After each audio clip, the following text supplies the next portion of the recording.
Welcome to Free Your Mind Reviews. This is Chris Johnson, review of The Call of the Wild. So, The Call of the Wild is, of course, another adaptation of the old school book that I don't know about these new school kids, but I know in my youth we all had to read the sucker in school.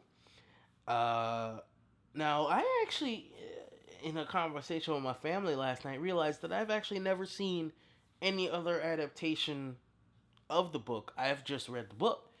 Um, and I don't know if that helps or hurts this version of the story, but there's really nothing else visually for me to compare it to. But you know what? I'm gonna look at that as a good thing, and I will say that once I got past the computer generated dog, I was able to find this adaptation very appealing. So, of course, the story is pretty much the basics of the story is pretty much the same. A dog gets taken from his home, and then goes on various adventures and journeys where it's being used as for service by humans, and slowly and bit by bit, it becomes basically one with its nature, one with its uh, true calling. Hence the Call of the Wild title. Um, I did very much personally enjoyed this movie. I did. Now I do remember the book being a little bit harsher and a little colder. I think when I was whenever I was younger and reading a book, I always visualized it as a film while I was reading the words, and I do remember thinking of it as a little bit of a colder, harsher world and environment. Like imagine the look of the Gray, Joe Carnahan's The Gray, and that's how I personally imagined the Call of the Wild when I was reading the book when I was younger. Um, this movie doesn't hit that; it does its own way. You can call it quote unquote Disneyfied. Of course, I think it's the first movie to have the 20th Century Studios logo instead of the 20th Century Fox logo. But even with that, I actually understand the thought process behind that to get more younger viewers and get families into the theater to check it out together. And I felt like it was a very energetic, you know, sweet when it needed to be, serious but not too harsh film with some really good human performances in my mind to back up the computer generated main character. Because don't get it twisted, the main character is still the dog Buck. Um, First off, I think I have to mention my favorite part of the movie, John Powell score. John Powell is a favorite of mine. Uh, he makes X Men: The Last Stand watchable. In fact, he's the only thing probably that makes X Men: The Last Stand watchable with that fantastic score. And whenever I think of a terrible film with a great musical score, I think of X Men: The Last Stand. Um, his scores for the How to Train Your Dragon trilogy are legendary in my mind and absolutely enthralling. And this film kind of harkens to that style of John Powell, which is cool to see in a live action movie. And and of course, I adore, absolutely, positively adore his music, his work for the Jason Bourne movies.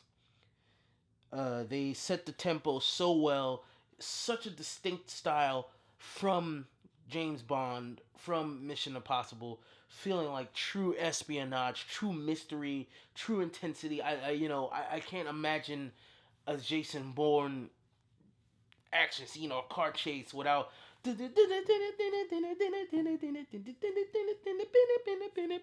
and he really drives some of the better scenes in this film, especially in the first half of the film when Buck is uh working as a sled dog for the French mailers, who are also really cool characters. It's great. It's always good to see Omar Sy, and it was really great to see him basically as the pretty much the second most important human character in the film, and his easygoing, sweet driven nature of a character in this and how it relates to Buck, especially, being the first one that Buck knows or Buck meets after basically being kidnapped and being beaten into submission.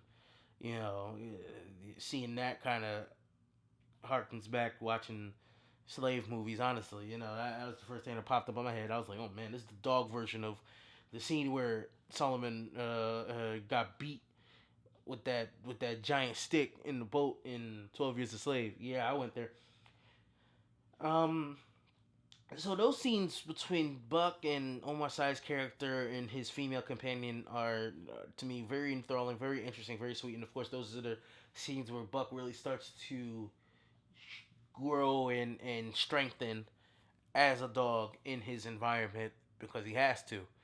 And of course, even with it not being as harsh as it is in the book, but it still comes through in the film. Everything he has basically softened from the book, from his relationship to the original alpha dog of the team to just the surroundings and scenery. But the scenery is gorgeous, so I don't look at it as that big of a deal to certain things that happen in the third act. You can look at it as a Disneyfied version of the story, but it's still a story it's still a Disneyfied version that in my mind gets the point of the original book. And then once Harrison comes along, and Harrison Ford plays John Thornton in this version, it starts to have a real focus once he comes in.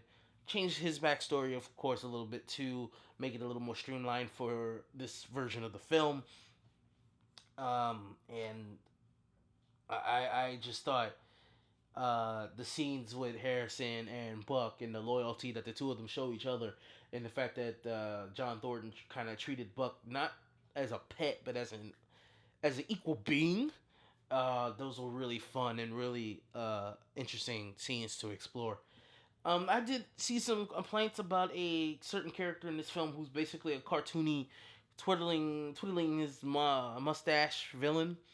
Um, I did not mind it. I didn't mind Dan Stevens' character because let's be honest, there are people in this world back then and today who aren't complex in their scumbag nature. We see it on TV all the time. Yeah, most of us are complex, most of us got issues, but there are some people in this world who I think are just pieces of shit, and I think it's hard for other people to accept it because they can't fathom being that themselves. I can't be that myself either, but at the same time, I know there's scum in this world, and scum who will take advantage, scum who will abuse anyone and anything without a care in the world. So, seeing a character like this, I just in a movie like this that is not dependent on this character in the first place, it doesn't bother me. It didn't bother me at all. Now, when it comes to the special effects, do I still think they kind of overdo it after watching the movie? Hell yeah. Um, there were just so many moments where a real dog could have been used. I was like talking to my mom about it, and she was talking to and mentioning old, past movies and some like controversies that were using the real dog, and they were like, "Oh, there you go, right there.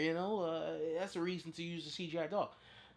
I'm like, okay, yeah, all right, for action scenes, maybe, you know, for big stunts, but for scenes where the dog is just standing there relating to the human character, yeah, that's a little weird, man. Honestly, I get you get used to it eventually, and you start to. If you can get over that, you can connect with Buck and endear yourself to Buck. But yeah, it was very interesting seeing a dog in a live action movie, computer generated, making Disney eyes. Like there was something that I don't. This one it kind of reminded me of one aspect I don't agree with people when it comes to the Lion King, which is animals having human expressions in a live action movie is strange, really, really strange, and I had no problems with the lions completely keeping the expression of lions in the movie, and I kind of feel like Buck, proves that because there are moments where he makes like kind of human expressions. I know he's played by one of the great motion capture artists who worked on Planet of the Apes, but there are moments where I'm like, "Ew, interesting choice there." Uh, this guy just gave me a human what expression. I'm like, this is a real dog, right? Like in the film, I mean, not this ain't an alien creature, right? This ain't Sonic, right? But so that is one thing that you do get used to, but it is there, and I do think it's weird. But yeah, you do get used to it eventually. And the quality of the CGI is a little off in the first few minutes. Starts to get better a little bit as the film goes along, but yeah, it is a weird factor. But I personally didn't think it was enough um, to sway me from enjoying everything else in the movie, from the nice, cool, calming, fun nature of the film to the Buck character's progression from lazy house dog to wild man dog who has to fend for himself to a mix of both when he's with John Thornton. Uh, I really did like this movie. I really did. A little more than I thought I would, honestly. It's short, sweet, really well paced. It almost felt like I didn't even go to the movies last night. That's how well paced it was. I'm like, oh man, I gotta go home. But I did like this version of the Call of the Wild. It may not have been the Call of the Wild that I saw in my mind growing up reading the book, but I still think it's a Call of the Wild that is worth seeing.